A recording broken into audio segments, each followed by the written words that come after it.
warahmatullahi wabarakatuh. Alhamdulillahirabbil alamin wassalatu wassalamu ala asrofil anbiya'i wa mursalin wa ala alihi wa ashabihi ajma'in amma ba'du. Ketiga, semoga kita mendoakan syukur kehadirat Allah Subhanahu wa taala yang telah memberikan kesempatan kesehatan pada pagi hari ini. Kita diberi rahmat, taufik hidayah, saged hadir di Balai Desa Ngadal ini tidak ada halangan satu apapun.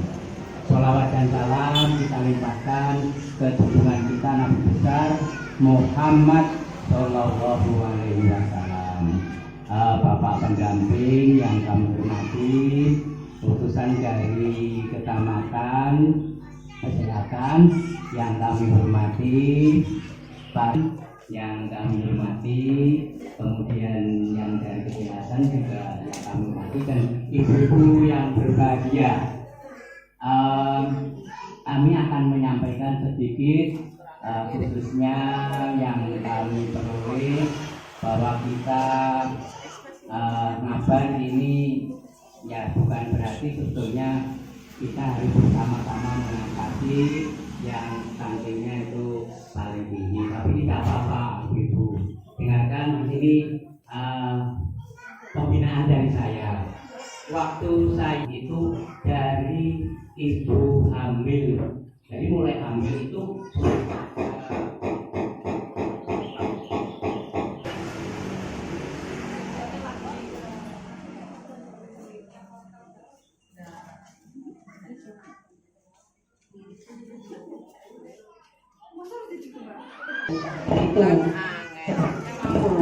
tapi mereka ini tidak memperhatikan kepada calon anaknya yang ada di dalam kandungan itu. Akhirnya lahir anaknya disebut penyakit dan isinya makanannya dipaksa harus mau makan. Itu ini yang perlu kami sampaikan untuk mengatasi. Lurah, Pak Lurah semuanya sudah memfasilitasi untuk jalan isi desa Ngadal ini baru pertama kali Bu ya di desa. Tapi bayi yang lahir dengan stunting atau balitanya dia mengalami stunting itu persenannya atau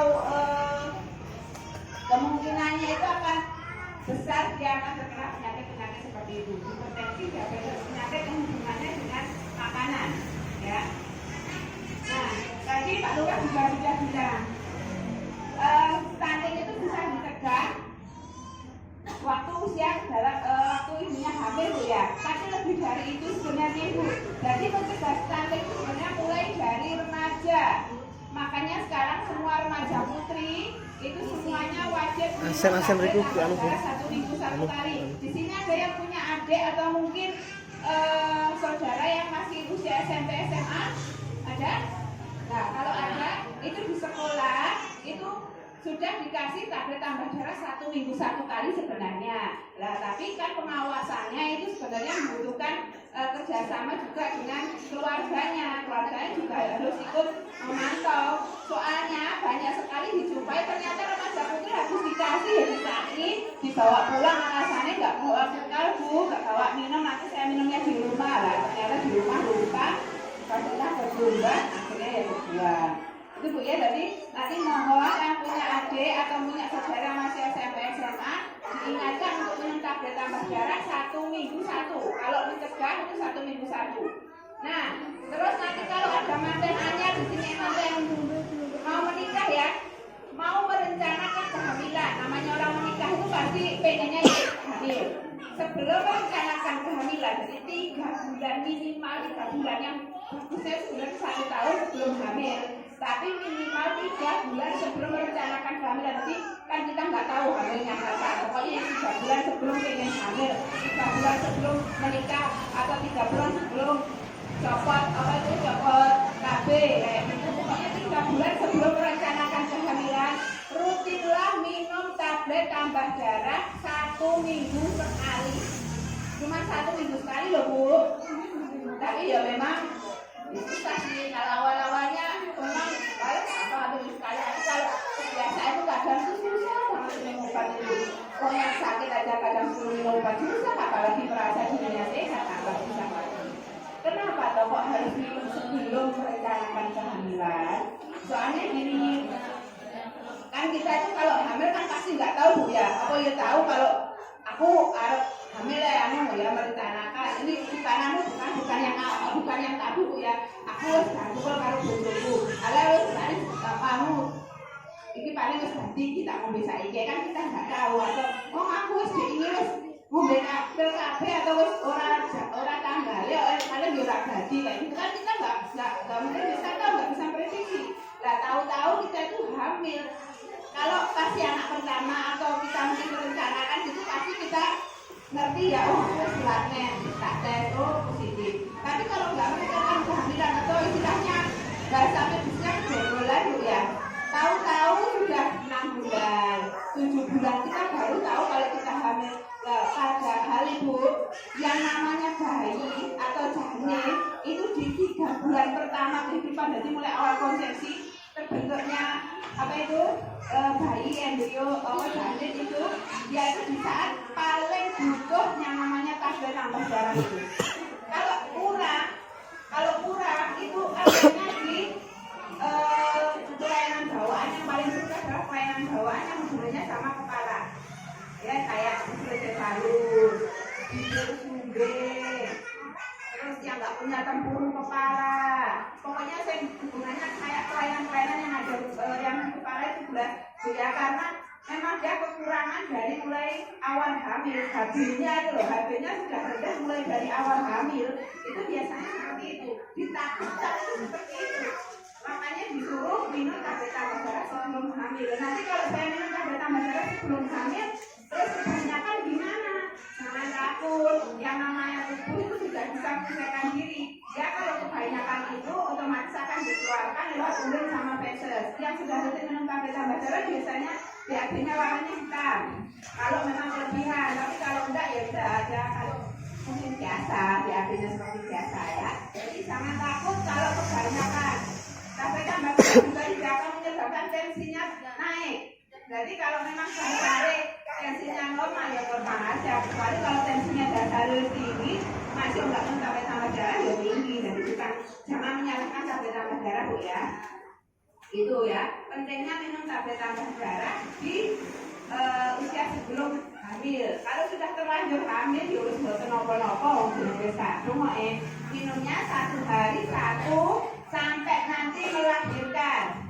Kalau programnya Bu Bidan itu memang minimal selama hamil itu 90 tablet. Kalau dibagi 6 bulan berarti 1 bulan minumnya 10. Minimal ya kalau Bu Bidan. Tapi kalau dari gizi itu mintanya 1 hari 1 tablet. Jadi benar harus minum tablet tambah darah. Ya, kalau bisa optimal kenapa milih yang minimal gitu Bu. Toh tablet tambah darah juga gratis loh ya. Jadi kalau habis minta lagi ke Bu Bidan. Bu, saya minta tablet tambah darah habis yang kemarin gitu ya. Karena langsung minta banyak juga apa yang penting stoknya di Bidan masih gitu loh ya. Nah, terus yang kedua Ibu jangan lupa tadi ya selain kebutuhan tablet tambah darah dipenuhi, nanti kalau bayinya lahir harus dikasih apa? ASI eksklusif. ASI eksklusif itu tidak boleh memberikan makanan lain kecuali ASI ya ke mulut bayi. Madu nggak boleh, air putih nggak boleh. Terus apa lagi biasanya? Air tajin nggak boleh, susu formula nggak boleh. Apalagi yang biasanya dimasukkan di mulut bayi tajin, pisang, nasi di net juga nggak boleh. Pokoknya sebelum usia 6 bulan pantangan, ya larangan untuk balita makan makanan atau minuman selain ASI.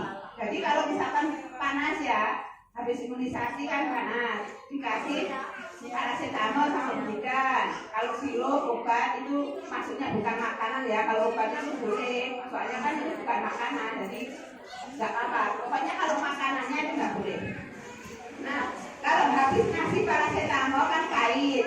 Kadang itu kan kita dikasih air putih, apa ini bensak pahit. Jangan itu ya dikasih asi aja lagi. Langsung dikasih langsung bandingi obat pahit kan. Hangat-hangat itu langsung dibarengi asi gitu Bu ya. Jadi jangan dikasih air putih. Apalagi kalau nanti malah pantangannya kalau belum 1 tahun. Nah, itu terus nanti tahap berikutnya kalau sudah 6 bulan makanan pendamping asinya harus sesuai. Nanti akan saya terangkan yang sesuai itu bagaimana. Nah, kalau sudah usia 2 tahun kan harus disapin, jangan sampai telat penyakitannya. Soalnya banyak saya temui sudah 2 tahun lebih juga sampai alasannya misalnya nek rangono bayinya nggak mau, kalau nggak itu bensak moe gitu ya. Ada teman saya sendiri, teman saya SMA sampai usia 7 tahun Bu, saya tanya itu 7 tahun langsung nanya ibunya. Saya tanya dulu kenapa kok kayak gitu kan yuk kontrol gitu loh. Ternyata itu adiknya, itu kata masnya teman saya dulu waktu ketika dia meninggal kakaknya. Meninggalnya itu gara-gara disapin. Oh mungkin kemudian disapin itu meninggal itu Bu. Kan yo aneh, yo mungkin dilalah kok baru disapin terus sakit panas terus meninggal mungkin ya. Tapi kan bukan gara-gara sampai akhirnya pas dibonin teman saya itu akhirnya ibunya nggak mau nyapin, pokoknya ya sak mau kayak mau yang usia 7 tahun loh Bu, kayak 7 tahun bayang loh Bu, bodoh-bodoh ini usia 7 tahun digandeng sama dia ini malah ya. Jadi kalau sudah usia 2 tahun harus disapin Bu ya. Nah kalau sudah 2 tahun disapin, terus kalau balitanya nggak mau minum susu formula, jangan dikasih susu formula. Malah alhamdulillah kalau bayinya nggak mau susu formula. Kalau sudah 2 tahun, cukupi aja dari makanan nasi, sayur, lauk, buah, tidak usah dikasih susu formula. Jadi susu formula nggak wajib, dihapus dari kalau ingatan kita susu formula ya. Kalau dulu 4 hari sempurna, nasi sayur lauk buah ditambah 1 biar sempurna susu ya. Tapi sekarang susu itu sudah hilang, dieliminasi ya. Sekarang tinggal 4 nasi sayur lauk buah. Ya langsung di materinya nyambung lagi ya, nasi sayur lauk buah.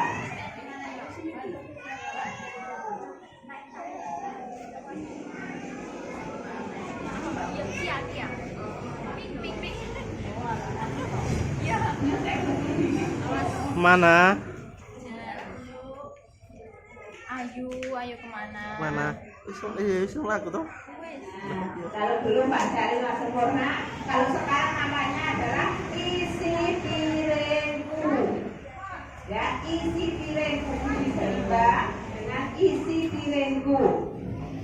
Gambarnya kiri-kiri ya, bentuknya hanya bermanis saja. Jadi isi piringku, ini isinya nggak ada susunya Ibu, jadi cuma nasi sayur lauk buah sama, racikan itu. Tapi di sini ada yang lebih tambahannya adalah pembagiannya. Kalau untuk jenengan yang sudah dewasa atau 5 tahun ke atas, itu pembagiannya sepertiga nasinya atau makanan pokoknya, sepertiga adalah sayurnya, dan sepertiga lagi ini dibagi 2, separuhnya adalah lauk-lauk. Jadi kalau nasi sama sayur itu porsinya sama Ibu. Nasinya saendok, sayurnya belum saendok. Sayur loh dia, sayur bukan kelan loh ya. Kelan tempe itu beda. Tempe itu maksudnya lauk. Kelan mie itu maksudnya karbohidrat. Jadi karbohidrat itu bisa nasi, bisa mie, bisa tiwul, bisa telur, bisa nasi jagung, roti dan sebagainya ya. Kalau karbohidrat makanan pokok lah, penggantinya boleh macam-macam lagi. Kalau sayur itu ya yang benar-benar sayur, godong atau mungkin sayur buah ya, kue kayak gitu ya boleh, terong ya sayur, maksudnya bukan buah loh ya. Buah sayur ya sayur. Jadi buah berarti buah terong itu buah-buahan. Kalau ya terong sayur maksudnya. Nah, itu porsinya sama dengan nasinya. Jadi kalau ya Bu, saya itu biasanya nasi itu kalau salnya 2 itu ya enggak bisa tuh warteg ya saya berarti apa nasi itu dikurangi, nasi yang biasanya 2 entong sekarang diganti nasi 1 entong, sayurnya ya 1 entong gitu ya. Jadi nasi sama sayur ingat ukurannya harus sama, ini untuk yang dewasa ya. Nah terus buah sama lauk itu juga, lauknya jadi setengahnya nasi itu lauknya nggak butuh daging, nggak harus ikan salmon ya. Jadi lauknya bisa tahu, tempe, telur, lele, pindang, dan sebagainya. Monggo yang ada di sini lah. Setengah dari sepertiganya, setengah nasinya tadi adalah buah-buahan. Nah ini harus dimakan bersamaan, harus dimakan di satu waktu. Kan kita biasanya makan kan 3 kali sehari Bu ya, pagi, siang, malam itu makan utama. Terus nanti ada selingannya jam 10 sama jam 3 sore. Kadang ada selingan, kadang enggak. Nah yang dimakan utama nasi sayur buahnya tadi, kalau sudah dinek-nek kayak gini ya, sudah dinuk-nuk sesuai takarannya ini harus dimakan semua di satu waktu. Lep gitu Bu ya. Tapi bukan berarti terus buahnya maaf campur nasi enggak. Jadi di sini enggak boleh. Oh aku kan buahnya lagi ongkue, tak jangka enggak boleh. Jadi di satu kali makan. Jadi enggak apa-apa habis makan terus habis itu buahnya dimakan gitu enggak apa-apa, itu kan masih 1 kali makan. Tapi kalau nanti nunggu setengah jam, 1 jam, 2 jam, itu enggak boleh. Jadi di 1 kali makan harus ada nasi, sayur, lauk buah. Kenapa? Soalnya Bu, yang namanya satu macam makanan, satu macam kali jenis bahan makanan itu tidak ada yang sempurna. Tidak ada di dunia ini satu pun jenis makanan nasi apa sapi yang bisa memenuhi semua kebutuhan itu. Jadi harus dimakan bersama, harus dimakan bersama. Begitu ini masuk di tubuh kita makan bersama, sudah terpenuhi karbohidratnya, lemaknya, protein, vitamin A sampai vitamin Z itu semuanya sudah masuk. Nah, terus yang namanya protein hewani kan yang sering digembor-gemborkan kan protein hewani. Soalnya kan paling gizi paling sangat dibutuhkan ya protein hewani itu. Karena ya paling rodok ya. Nah, protein hewani itu tidak bisa diserap sempurna kalau dia nggak ketemu vitamin B. Jadi kalau nggak ada sayur, nggak ada buah, proteinnya itu nggak bisa diserap sempurna. Makanya sering kan balitanya jarang sakit. Makmu, kita jarang sakit. Tapi kok bobot ini timbang orang muda malah muncul nih.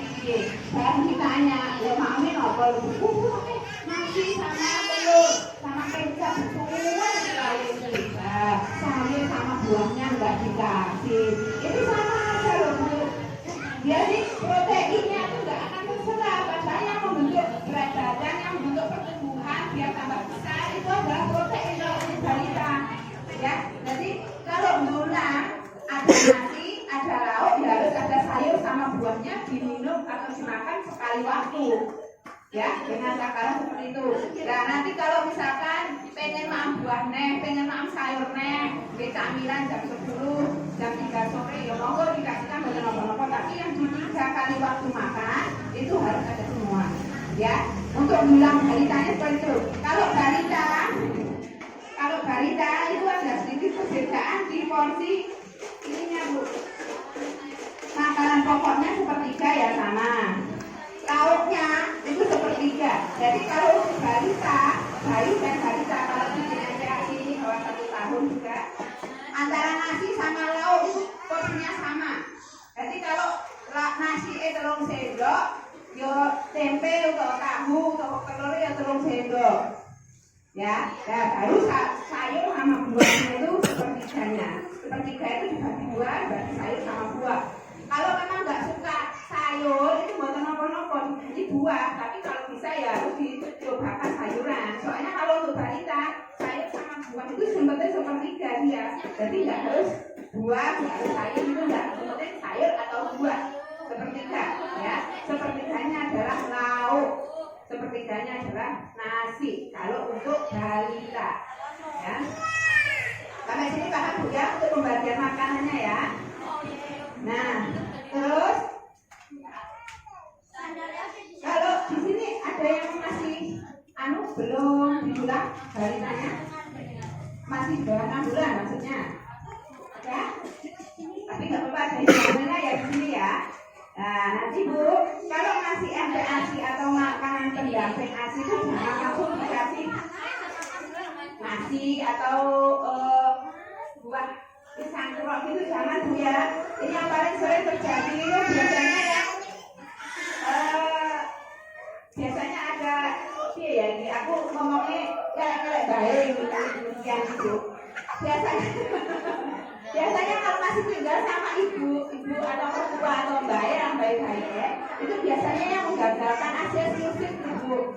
Ya nggak semua sih, nggak semua nenek itu begitu. Ada nenek yang tingkat, jadi nenek dia juga harus diedukasi, nenek juga harus dikasih pengertian, ya. Jadi kalau usia 6 bulan nggak boleh dibuka. Tahapannya pemberian itu juga jangan langsung bocah ini kan kadang kalau masih 6 bulan awal-awal bulan kan suwenang mesti ya, langsung dikasih jeruk itu langsung suwenang hangat terus ya.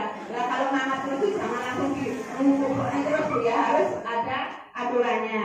Nah tahapan pemberian makanan pendamping ASI itu yang pertama adalah yang cair dulu ya, nanti yang ibu hamilnya ya. Jadi jangan langsung bubur, jangan langsung sumsum, jangan langsung nasi net itu tadi.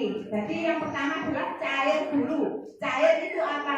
Bisa sari buah jeruk, bisa sari wortel diparut beres, bisa apa ya, apel yang punya, kalau misalkan di rumah juicer itu lebih mudah lagi. Juicer kan ngambil sarinya itu ya. Jadi bukan jus ya, kalau jus kan ditambah air putih sama gula, jangan. Jadi tanpa air putih, tanpa gula, tanpa campuran apapun. Jadi yang benar-benar sari buah dulu. Terus nasinya jangan langsung jeruknya langsung satu butir langsung diminumkan semua enggak. Jadi kalau ya akan-akan mungkin apa lebih sesuaian itu namanya masak ini yang jeruk, tapi bukan jeruk bali Bu ya, jeruk yang biasa loh ya. Ini jeruk bali. Jadi jeruk biasa itu mungkin 1 atau 2 itu ya dicucur, atau misalkan disaring juga boleh 1 atau 2 sendok bayi gitu ya untuk awal-awalnya. Nanti kalau dia sudah mengenal rasanya kayak cocok-cocok itu biasanya hangat-hangatnya jangan langsung dikasih banyak. Tunggu besoknya mungkin porsinya ditambah lagi, besoknya tambah lagi. Jadi lama-lama jadi sehari 3 kali gitu. Jadi awalnya cuma nasi itu dikit-dikit aja, soalnya energi atau makanan bayi itu semuanya masih di ASI, masih tercukupi dari ASI. Jadi makanan itu nggak wajib sebenarnya kalau masih 6 bulan. Jadi 6 bulan itu hanya mengenalkan makanan saja. Jadi yang pertama adalah sari buah, yang kedua baru dikasih pisang kerok tadi, buah-buahan yang dikerok, pisang kerok, pepaya kerok, terus apokat yang dikerok itu Bu ya. Nah itu setelah itu nggak apa-apa, yang dilihat adalah BAB-nya Bu. Kalau BAB-nya nggak encer, BAB-nya nggak atas, berarti oke. Itu semuanya bayinya lambungnya menerima, pencernaannya menerima. Nah yang ketiga, tahapan ketiga adalah bubur susu. Bubur susu itu adalah bubur yang bahan dasarnya tepung-tepungan. Jadi bisa dari tepung beras, bubur susu itu ya, atau dari bubur dari tepung maizena boleh, dari tepung kue boleh. Ya, jadi bubur yang bahan dasarnya adalah tepung dulu. Jadi jangan langsung bikin bubur nasi gitu, jangan. Jadi semuanya harus ada tahapannya. Nah, buburnya itu Bu, kalau bikin jangan terlalu encer. Jadi di bubur atau bubur misalkan beli bubur apa ya mereknya, saya kok lupa ya. Jangan banget sun yang kacang hijau atau beras merah ya, biasanya yang paling enak itu beras merah sama kacang hijau. Kalau bikin jangan terlalu encer. Jadi kalau di sendok itu pokoknya kalau dijungkernya enggak ceplok itu berarti sudah bagus. Kalau dijungkernya ceplok itu berarti terlalu encer. Ya, jadi kalau mengandung kalau dijungkernya enggak ceplok itu berarti pas takarannya. Nah, tahapan keempat adalah tim saring. Jadi bikin tim biasa, tim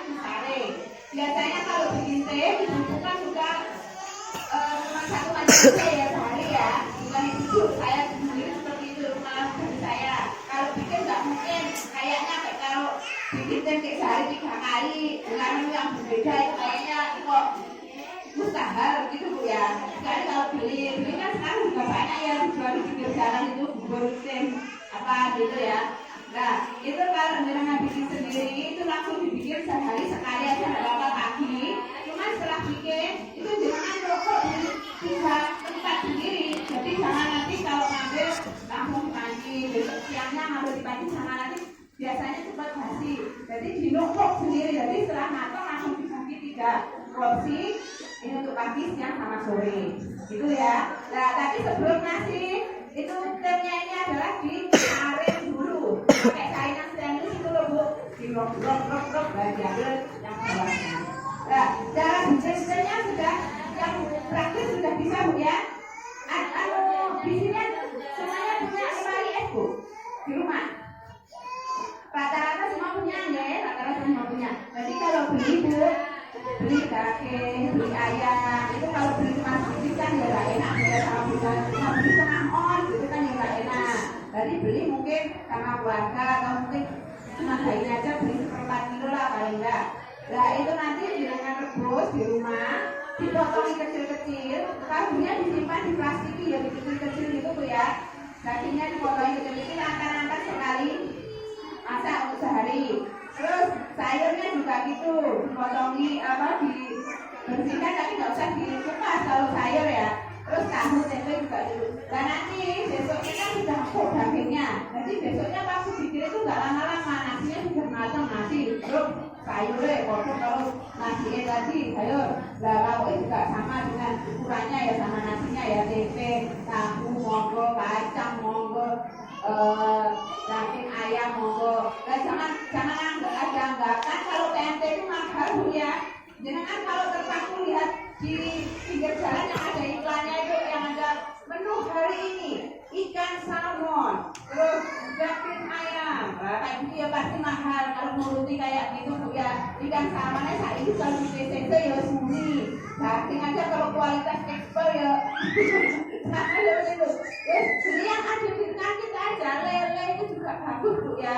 Lele bagus, ikan nila bagus, ikan laut yang lain juga bagus, toh juga dikit ya. Jadi terus semuanya itu diukur jadi satu tambah air, kaldu, bawang juga boleh, tapi ingat jangan dikasih gula sama garam kalau belum usia 1 tahun. No garam, no gula ya kalau belum usia 1 tahun. Jadi setelah itu tadi diublek matang, diminum jadi 3. Ini disaring, nanti siang kalau pas mau maaf disaring, sore kalau mau maaf disaring. Itu tim saring namanya ya. Terus tahapan berikutnya kalau sudah usia 9 bulan adalah tim biasa berarti ini tadi tanpa disaring ya.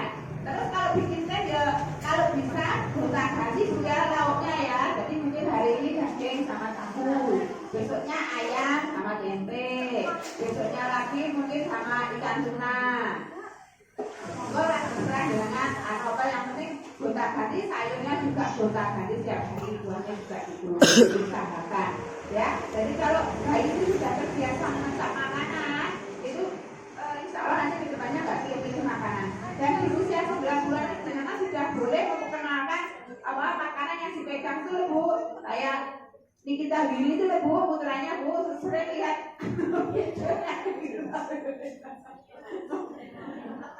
nanti wortel apa brokoli gitu ya dipotong agak besar gitu, tapi direbus dulu Bu ya, jangan tahan loh ya. Kalau wortel tahan yang sakne orang dulu loh ya. Jadi direbus dulu, di blending istilahnya direbus, tapi udah sampai blotong pokoknya bisa dipegang.